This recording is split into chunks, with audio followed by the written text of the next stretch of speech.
আসসালামু আলাইকুম ওরহমতুল্লাহি বরকাতু। আমরা এখানে বসেছি মুফিদুল ওয়াইজিন কিতাব নিয়ে। এই মুফিদুল ওয়াইজিন কিতাব সম্পাদনা হাক্কানি আঞ্জুমান উলামা পরিষদ। এই মুফিদুল ওয়াইজিন একটি গুরুত্বপূর্ণ কিতাব।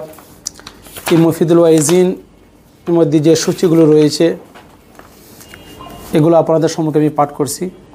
এই মুফিদুল ওয়াইজিন কিতাব পড়লে কী কী লাভ হবে এবং কী কী এখানের মধ্যে রয়েছে। সূচির নির্দেশিকা: কোরআন ও হাদিসের আলোকে আল্লাহর ওলিদের পরিচয়, মর্যাদা এবং প্রয়োজনীয়তা সম্পর্কে জানতে পারবেন। কোরআনের দৃষ্টিতে আল্লাহর ওলিদের মর্যাদা এবং প্রয়োজনীয়তা, হাদিসের দৃষ্টিতে আল্লাহর ওলিদের মর্যাদা ও প্রয়োজনীয়তা। এখানে রেফারেন্স সহকারে কোরআনের আয়াত নম্বর, সূরা নম্বর, আয়াত নম্বর এখানে উল্লেখ করা হয়েছে। হাদিস নম্বর, হাদিসের পৃষ্ঠা, কোন সাহাবী থেকে হাদিসটি বর্ণিত, হাদিস নম্বর সহ উল্লেখ করা হয়েছে। যে ওলি আল্লাহদের প্রয়োজনীয়তা সম্পর্কে, ওলি আল্লাহদের কাছে যাব কেন, এবং আল্লাহর ওলিগণ কিয়ামতের ময়দানে নূরের মিম্বরে অবস্থান করবেন এ সম্পর্কে আলোচনা রয়েছে। আউলিয়া কেরামের দোয়া কবুল এ সম্পর্কে রয়েছে। আউলিয়া কেরামকে মহব্বত করার ফজিলত সম্পর্কে উল্লেখ করা হয়েছে। ওলি আবদালের অস্তিত্ব হাদিস দ্বারা প্রমাণিত। সুফিজম বা ওলি আবদাল বা যারা সুফি এদের পরিচয় উল্লেখ করা হয়েছে। হাদিসের আলোকে বায়াত বা মুরিদ হওয়ার দলিল কোরআন এবং হাদিসের আলোকে আকারে উল্লেখ করা হয়েছে। বায়াত কাকে বলে এবং কত প্রকার ও কী কী। মুরিদ না হয়ে মৃত্যুবরণ করলে জাহিলি যুগের লোকদের মতো মৃত্যু হবে এ সম্পর্কে আলোচনা আছে। নবী করিম সাল্লাল্লাহু আলাইহি ওয়াসাল্লামের হাদিস অনুযায়ী মুরিদ হওয়ার উপকারিতা। তাসাউফ অর্থাৎ আল্লাহর সাথে বান্দার গভীর সম্পর্কে স্থাপনের 4টি মাধ্যম: শরীয়ত, তরিকত, হাকিকত, মারিফত। তার ব্যাখ্যা এখানে উল্লেখ আছে। তাজকিয়াতুন নফস আত্মশুদ্ধি অর্জন হলো তাসাউফের মূল উদ্দেশ্য। আত্মশুদ্ধি বা তাজকিয়াতুন নফস এটা অর্জন করা ফরজ এ সম্পর্কে উল্লেখ করা হয়েছে কোরআন আয়াত এবং হাদিসের মাধ্যমে। তাসাউফের মৌলিক কেন্দ্রবিন্দু হচ্ছে ইস্তেহা কালব এ সম্পর্কে আলোচনা। প্রশ্ন: কোরআন হাদিস থাকতে পীরের কাছে যাব কেন, বিস্তারিত আলোচনা রয়েছে। মুস্তাফি শরীফ থেকে ওলি আল্লাহদের শানে কিছু ফার্সি কবিতা এবং অনুবাদ।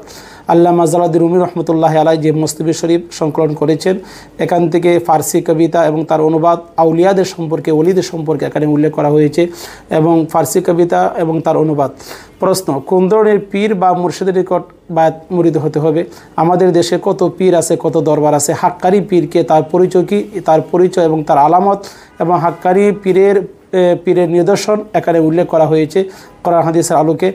এবং 2 নম্বর হলো হযরত মাওলানা সুফি আজহার গাছী রহমতুল্লাহ আলাইহির সংক্ষিপ্ত জীবনী এবং তার কারামত। সুফি আজহার গাছী রহমতুল্লাহ জীবন এবং কর্ম সম্পর্কে উল্লেখ আছে। জন্ম, বংশ পরিচয়, আজহার গাছী গ্রামের নামকরণ, বাল্যকাল, শিক্ষাদীক্ষা লাভ, শুভ বিবাহ, কঠোর সাধনা, সুফি আজহার গাছী রহমতুল্লাহ মুর্শিদের নাম, হাক্কানি আঞ্জুমান প্রতিষ্ঠা, দ্বীনের খেদমত, আত্মনিয়োগ, হাক্কানি আঞ্জুমান এর খলিফা নির্বাচন পদ্ধতি, সুফি আজহার গাছী রহমতুল্লাহ আলাইহির খলিফাগণের পরিচয় অর্থাৎ হযরত মাওলানা সুফি আজহার গাছী রহমতুল্লাহ জীবনী, সুফিমতি আফিস রহমতুল্লাহ, হযরত মাওলানা সুফিমতি মুয়াজ্জিন রহমতুল্লাহ জীবনী, হযরত মাওলানা সুফিমতি আফিস রহমতুল্লাহ জীবনী, হযরত মাওলানা সুফিমতি গদ্দিনশীন মাশা হুজুর কালাম রহমতুল্লাহ জীবনী এখানে উল্লেখ করা হয়েছে।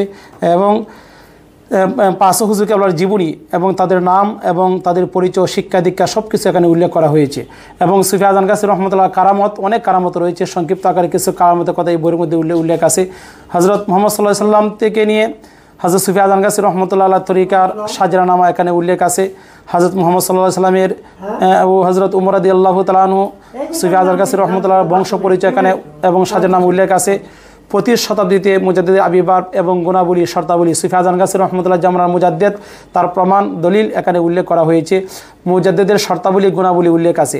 এবং হযরত শাহ সুফি হাজি হাফেজ ইমদাদুল্লাহ মুহাজির মক্কি আল ফারুকী রহমতুল্লাহ আলাইহি তার সংক্ষিপ্ত জীবনী, যিনি আমাদের দাদা হুজুর কেবলা প্রতি রবিবারের মাহওয়ারি মজলিসে আমাদের বাংলাদেশে আমাদের মাননীয় সভাপতি সাহেব যিনি দাদা পীর সাহেবের মোনাজাত পড়ে থাকেন এবং দরবারে পড়া হয়ে থাকে প্রতি মাহওয়ারি মজলিসে দাদা পীর সাহেবের মোনাজাত এবং এখানে দাদা পীর সাহেবের জীবনী এখানে সংক্ষিপ্ত আকারে উল্লেখ করা হয়েছে।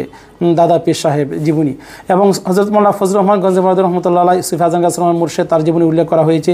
সুফি আজহার গাছী রহমতুল্লাহ দরবারে 8 মাসলা বয়ান করা দরবারে এই 8 মাসলার বিবরণ এবং ব্যাখ্যা 8টি আয়াত এখানে উল্লেখ করা হয়েছে এবং 8 মাসলার বিবরণ এখানে দেওয়া হয়েছে।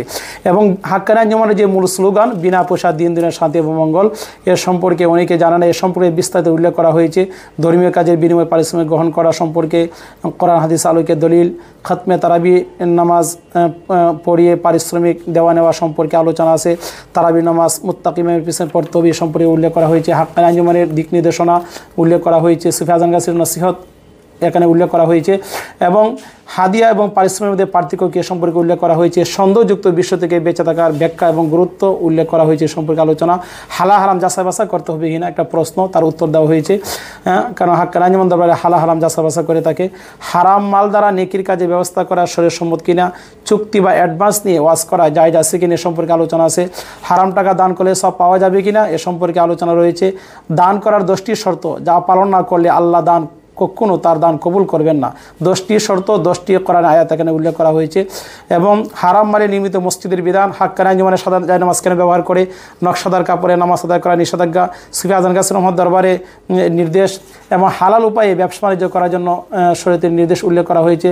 ইবাদতের বিনিময় শরীয়তের নীতিমালা এবং রুহানি তারাক্কির উপায়, আত্মার উন্নতির ব্যবস্থাপত্র সম্পর্কে উল্লেখ করা হয়েছে। রুহু কি, আত্মা কি, শহীদ এবং মুমিনের আত্মা কোথায় থাকবে, নফস কাকে বলে, নফস কাকে বলে তার প্রকারভেদ, নফস এবং রুহের মধ্যে কী পার্থক্য এবং মনীষীদের দৃষ্টিতে আত্মা বা রুহ কাকে বলে, কলব বা আত্মা কাকে বলে, আত্মার কি মৃত্যু নেই, ইল্লিন বা সিজ্জিন কি, তার অবস্থান কোথায় এই সম্পর্কে আলোচনা আছে।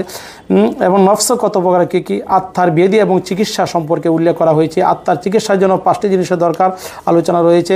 এমনভাবে বিনা কাজা 5 ওয়াক্ত নামাজের ফজিলত এখানে উল্লেখ করা হয়েছে। 10টি আয়াত আনা হয়েছে এখানে এবং 10টি হাদিস উল্লেখ করা হয়েছে বিনা কাজা 5 ওয়াক্ত নামাজ পড়ার সম্পর্কে। এবং বিনা কাজা 5 ওয়াক্ত নামাজ পড়ার দলিল, কোরআন দ্বারা 5 ওয়াক্ত নামাজের দলিল উল্লেখ করা হয়েছে। নামাজ পড়ার কিছু শর্তাবলী এখানে উল্লেখ করা হয়েছে, অর্থাৎ কোন ধরনের পোশাক পরিধান করে নামাজ পড়া উচিত এবং টাকনুর নিচে পায়জামা, প্যান্ট, লুঙ্গি পরিধান করার বিধান, বিজ্ঞানীদের দৃষ্টিতে টাকনুর উপরে কাপড় পরার উপকারিতা, এমনভাবে পবিত্র আল কোরআনে আলোকে নামাজের শর্তাবলী, পবিত্র হাদিস আলোকে নামাজের ওয়াজিব 14টি, হাদিস আলোকে নামাজ পড়ার সঠিক নিয়মাবলী, হাদিসে আলোকে কেরাতের সুন্নত 60টি, হাদিস আলোকে রুকুর সুন্নত 8টি, হাদিস আলোকে সেজদার সুন্নত 12টি, নামাজের বসা সুন্নত 13টি, এমনভাবে হাক্কানি ওজিফার ফজিলত এবং ইহকালীন পরকালীন উপকারিতা, কোরআনী ওজিফার ফজিলত এবং সৈকতার মোনাজাতের ব্যাখ্যা। এমনইভাবে পীর সাহেবকে আমরা হুজুর কেবলা বলি, হুজুর কেবলা বলা যাবে কিনা এই সম্পর্কে দলিল এবং কেবলা কাকে বলে তার বিভিন্ন আলোচনা আছে। এবং হালাল রুজি সংক্ষেপে বলছি, হালাল কোরআন হাদিস আলোকে হালাল রুজি খাওয়ার গুরুত্ব কোরআনে আল্লাহ তাআলা 14টি আয়াত উল্লেখ করেছেন হালাল রুজি সম্পর্কে। 14টি আয়াত এবং তার অনুবাদ এই কিতাবের মধ্যে, এই কিতাবটি পড়লে হালাল রুজি সম্পর্কে 14টি আয়াতের অর্থ এবং তার অনুবাদ জানতে পারবেন। হালাল রুজির গুরুত্ব সম্পর্কে অনেক হাদিস উল্লেখ করা হয়েছে। এমনইভাবে কোরআন হাদিস আলোকে সুদ এবং তার ভয়াবহ পরিণতি সম্পর্কে উল্লেখ করা হয়েছে। সুদ, তার ব্যাখ্যা, কোরআন আলোকে সুদ হারাম, হাদিস আলোকে সুদের ভয়াবহ পরিণতি, সুদের নৈতিক কুফল, সামাজিক কুফল, সুদের অর্থনৈতিক কুফল, সুদের রাজনৈতিক কুফল, সুদ ঘুষ দেওয়া গ্রহণ করা হারাম, কবিরা গুনাহ এ সম্পর্কে বিস্তারিত উল্লেখ করা হয়েছে। এবং এমনইভাবে ব্যাংকের অ্যাকাউন্টের নিয়ম নীতি সম্পর্কে উল্লেখ করা হয়েছে এবং ইসলামের দৃষ্টিতে তাকওয়া পরহেজগারি সম্পর্কে উল্লেখ করা হয়েছে। তাকওয়ার ব্যাখ্যাটা কি, তাকওয়া কাকে বলে এই সম্পর্কে আলোচনা রয়েছে। কোরআন সুন্নাহ আলোকে উরসিকুল জায়েজ হওয়ার দলিল সম্পর্কে আলোচনা আছে।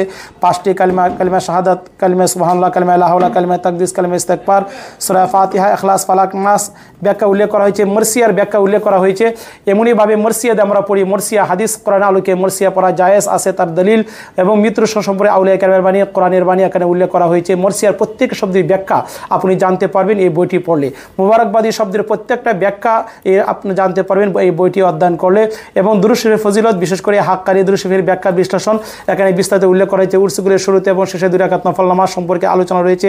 হাদিস আলোকে আত্মশুদ্ধি, তাসাউফ সম্পর্কে আলোচনা আছে এবং ওলি আল্লাহকে কামিল মুর্শিদের তাজিম এবং গুরুত্ব এ সম্পর্কে আলোচনা উল্লেখ আছে। পবিত্র মাদার শরীফ যারা সম্পর্কে আলোচনা রয়েছে। আল্লাহ ওলিদের মৃত্যু নেই, রসুল আনমতের মুবারক ব্যবহার বিধি এবং উপকারিতা এবং সুসালামের নাম মুবারক শ্রবণে, বৃদ্ধাঙ্গুলি চুম্বনের বিধান এ সম্পর্কে অনেক দলিল এখানে উল্লেখ করা হয়েছে, যেগুলো আলোচনার সময় একামতের সময় মুসলিগণ কখন দাঁড়াবেন এ সম্পর্কে বিস্তারিত প্রশ্ন এবং উত্তর উল্লেখ করা হয়েছে। মৃত ব্যক্তিকে তালকিন করার নিয়মাবলী, গুরুত্ব, তালকিনের ব্যাখ্যা, তালকিন কাকে বলে বিস্তারিত উল্লেখ আছে। পিতামাতার সাথে সদাচরণ, তার খেদমত এবং নফল নামাজ, মহিলাদের জন্য বিশেষ করে যত নফল নামাজ রয়েছে, তাহিয়াতুল উযু, দখলুল মসজিদ, সালাতুদ দুহা, আওবের নামাজ, জাওয়ালের নামাজ, শুকর নামাজ, সালাতুত তওবা নামাজ, সালাতুল হাজাত, সালাতুত তাসবিহ, ইস্তিগফার নামাজ, সমস্ত নফল নামাজের কথা এখানে উল্লেখ করা হয়েছে।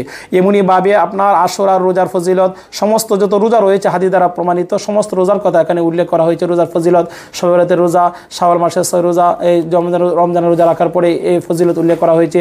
জিলহজ মাসের রোজার ফজিলত, কোরআন সুন্নাহ আলোকে পর্দার গুরুত্ব, প্রয়োজনীয়তা, এখানে মহিলাদের জন্য একটি সাবজেক্ট উল্লেখ আছে পর্দা সম্পর্কে।